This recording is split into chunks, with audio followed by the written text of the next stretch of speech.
Ayan na ang bulbo. Ito na. Tune up na to. Ang ginamit dito ay ang 40 sa isinta. Sa intake, 40. Sa exhaust, isinta yan. Ganyan siya. Pag ilagay mo siya, ito, hindi yan may ikot ang putrad. Ngayon, pag tinanggal ko yung putrad, may ikot yan. Ganon din yan dito sa intake.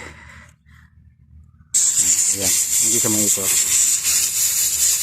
Ngayon, pag tinanggal ko, ikot yan. So, ito tapos na tong mga tune up.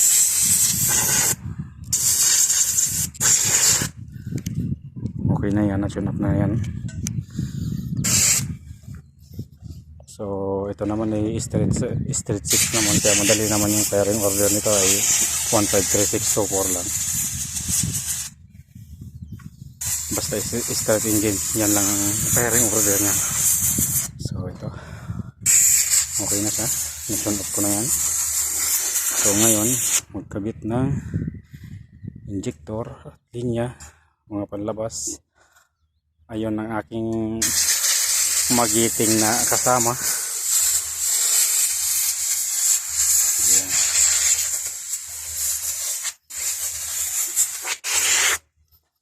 So, intake manifold saka exhaust cover ang kulang.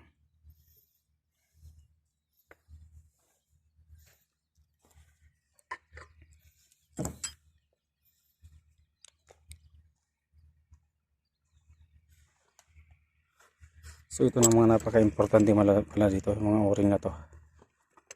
Kasi o-ring lang ang nagbibigil ng tubig nito. Ayan.